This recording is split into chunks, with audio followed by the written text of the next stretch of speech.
Hi! Hi, good afternoon. Tita Yes. Blessed is a psychologist with MLAC. MLAC stands for Mindfulness, Love, and Compassion. I approached Tita Blessed to help shed light about dealing with this crisis by feeling unproductive or being productive. On the one hand, people have been feeling bad that they've been unproductive, and on the other hand, people who have been productive, parang may guilt na, "Uy, okay lang ba to? Parang productive ako." Ano ba yung different personalities manifested with this quarantine? So let me try to break down the points you made, yung productive and unproductive. Siguro we can start with the way you cope kasi it could be a way of coping. Being productive and, doing a lot of things. And then yung second point is whether mali ba yung if you're not productive, paano nagigilty ka dahil productive ka. I think the third point, there are people who take this time to just stay still or just cope by being. There's actually a whole science to the coping, and sa experts, it came about because stress leads to coping. This is a stressful situation.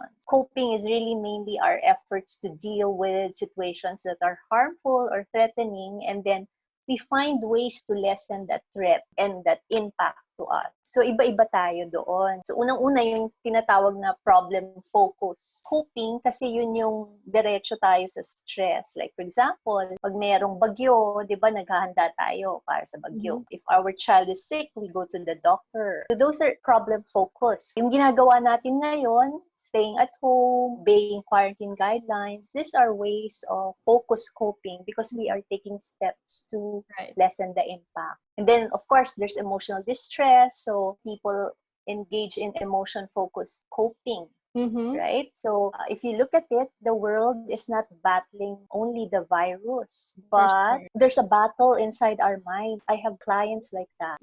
Parang nagiging emotional roller coaster. So especially if we follow the news. Yung sa iba, very basic, right? Like, paano to pag wala akong trabaho, wala akong sweldo? It really is difficult. So they cry, blame others, blame themselves, or seek emotional support. On the other hand, meron naman yung sinasabi nilang meaning focus, with positive yung tingin nila sa problema.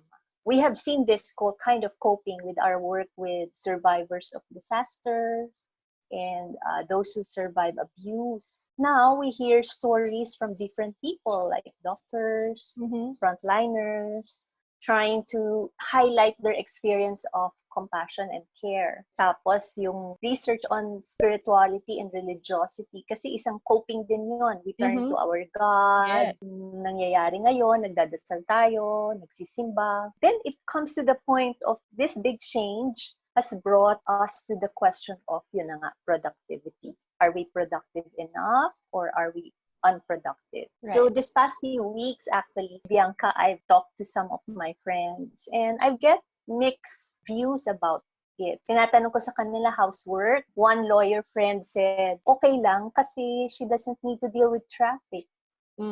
Tapos, things are better kasi isa-isa, alam mo yun, may time. Another one naman, a friend is trying to balance his work from home and then exercise. But the others, I think some feel that they're more stressed kasi nga, walang pahinga daw. They have to be on their email all the time or they have to be online. I'll add to what you said lang. Being a work from home parent as well, mahirap din yung working ka from home pero nag-aalaga ka at the same time ng family. So added din yun. Yeah. Go ahead. Parang ang hirap i-separate. Yes. Unlike before, physically, you go out for work and you're home for your family. Yes. So others naman, they feel unworthy because they feel that their identity as a worker or be it in the office or school is put on hold kasi nga nawala yung routine, as you said, physically going there. Wala silang naririnig, oh, you're doing a good job or what, di ba? Parang it's hard for them. If you look at this example, I think I'd like to reflect on this. I'd like to see it's more than whether you are productive or not. Maybe it's a kind of coping, as you said. Remember, we are all experiencing this, and this is a loss of control because we don't know how things will be after this. Only that things might not be the same. Kaya nga, they say new normal after quarantine. So we get anxious. So doing a lot of things, maliban sa responsibilidad mo sa work mo, kung work from home ka, marami pa tayong gustong gawin. Like mag-donate, tumulong sa pagbigay ng pagkain, mag-ayos ng bahay. Kasi doon meron tayong control. Right. We want to look for other ways to have that sense of control kasi it makes us feel safe. Kasi the world isn't safe right now. Yes. And this task that we have, it's very easy kasi concrete siya, konkreto. Meron tayong na-accomplish. And then I'd like also to look at it in a different way. Marami kasi sa atin, nakalakihan natin na yung halaga natin nakasalalay sa ating kontribusyon sa pagkilos. Nawala yun kasi nga we're not going to the office. We feel valued or worthy because we have contributed to something. Diba? Like, for example, if it's in a meeting and you were able to say your piece, you feel proud. But there's done. It's not physical. So that's why we say we are productive or we can be unproductive. But if you look at it in a different way, if nagawa mo lahat yung goals mo that you set for the week or the day, then well and good. On the other hand, if hindi mo naman nagawa karamihan ng gusto mong gawin, I feel that it doesn't mean you're not productive. Maybe that day, you had to prioritize something else. Like, as you said, yung anak mo umiiyak, try and console her, right? Or maybe you were thinking of a best way to approach a certain task. So it will take time. And what you said, Or yung we cope in different ways and coping emotionally. Yes. Sometimes we don't get to do something because we're going through a sadness or we're going through a stressful phase in our minds. Bawa, syempre, pareha kayo magkasama or nag-away kayo ng anak mo or what, right? So it's kind of difficult to just continue on, but then you try. I think this brings me to my third point on the being. Kasi I was listening to this podcast and the host said that part of what is wrong in the phrase na sinasabi natin just being is putting the just in front of the being. Because being becomes passive and empty. But the host was saying it's not. And come to think of it, it's true, diba? Kasi parang sinasabi natin, just being, so we're being lazy or what. But I think it's not. So she was saying that being is also about our presence in the world, to others, to our family, and the value of our presence in each other's life. I think nakikita natin sa nangyayari ngayon, diba? Maraming tao, they're trying to be present to others in different ways, to be of service to them. I think that being now becomes an active thing. It's a productive thing because now you use the time to think of how you can be present or you were present to your family, to your friends, or to significant other. Of course, this isn't possible at all times, right? Yes. Kasi nga, we have things to do and roles to play. We get distracted because a lot are happening outside. So siguro, we can look at our own context. Ano ba yung context natin ngayon? Yung bahay natin, yung mundo natin ngayon. So, when you have that time or moment that you feel unproductive, I guess that's what they call being. When you are present to yourself, you know that you've reached your limit. So, syempre, you pause. Papahinga ka. Or alam mo na stress ka sa news, so you stop looking at the news. Umiinit yung ulo mo for reasons you don't know. Try to relax, eat, exercise. Now, for those who work at home, if you feel tired, you can give yourself small breaks. Di ba pag nasa office, pag ganun, we go to the bathroom. So here, we can just walk around or take small breaks. They were saying nga that if you take small breaks, that will give you the required energy to do more. Now that we're home, technically natanggal yung travel time for those who used to work out. Gamitin sana yun daw to sleep. Kasi we really need to sleep to be able to perform whatever duty we have to perform for the day. It's part of taking care of yourself. Sometimes we take it for granted kasi nga masyado tayong busy. And that is, I think, being present to yourself. So you learn to take care of yourself, and that is being kind to yourself. It's very simple, Bianca. Talagang just being kind to yourself. But it's hard to do. I guess one thing that will come out of this hard work of being kind to yourself. Especially now, in this quarantine period. Nahuhubog mo yung sarili mo. At the same time, nagiging present ka para sa iba.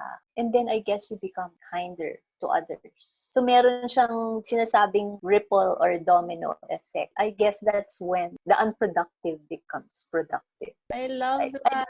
Like a paradox. I love that. It's true. We should stop saying, I'm just being. Kasi hindi based on your explanation, kasi my personal coping style has been very productive. Very, punong-puno yung mga araw ko. Exactly to your point na I feel I want control of my day. Kasi nga, everything outside my home, hindi ko control. So, what you said is a great reminder for other people like me who have been filling days with tasks or to-do lists, that it's just as important to stop and be. Thank you for that reminder for me. Well, it's a reminder for everyone, even for the best of us, na talaga. Sometimes we really forget. Especially now, parang what you want to do is help. But at the same time, you can't really naman help if you don't help yourself first, right? I can totally relate to your kwento kanina about you said that you have friends na feeling nila mas busy pa ngayon na work from home kasi nga wala nang delineation yung work life. If you have tips for other people who are working from home right now, please do share. My tips is from a Buddhist monk, Thich Nhat. This is his book on work. He says that maybe we can start our day with a 10-minute walk or a quiet sitting meditation, or pwedeng maglakad sa garden if you have one, or even just a small part of the room. And then he said that if you have time to pause at times, like create a breathing area in that part of your workspace, maybe a corner of it, para at least this part is work. Mamaya I will go to this part because at least, hihinga lang ako. Right. Yung ganon. I tell this to my clients kasi sometimes the mindfulness bell and the computer or on the phone, it's sort of a reminder. Parang you can set it to remind you that, hey, you have time to rest. May 5 minutes, ganyan. Is that an alarm? And then like a manual alarm that you set? Yeah, on the phone, merong nakalagay mindfulness bell. And then you can choose which bell that you like kasi nga it has a nice sound. Hindi siya yung bell na yung gano'n. Is it an app? Yes. Ay, hahanapin ko yan. Okay, mindfulness. Okay. It will remind you to pause. Is that correct? Yes. And then you will know that you need the break by doing a quick body scan. Diba? Sometimes you forget that Tumasakit na ba to? Nangangawit na ba tayo kakaupo? The quick body scan. If we do that, then you'll have more energy. If you feel irritated or angry, I guess what you just need to do is to acknowledge that feeling. Sometimes kasi we resist. And then if we resist, the more it will, become stronger kasi nga you resist it, you're fighting it. So what you do is you just acknowledge, I'm feeling scared, or I'm feeling tired, I'm feeling inis with this email. Or you can just walk around, right? And then when you do this, I guess the end goal naman kasi is to become more productive. So because you don't get bogged down by these small things anymore. So you reserve that energy for the real work that you have to do. So I guess that's it. Ay, nako, alam mo, your tips are so helpful. I am sure everyone listening to this has been enlightened by your words. Ako yung app na yan, hahanapin ko na agad-agad. I hope you and your family stay safe and well. Thank you. You too. Thanks, Bianca.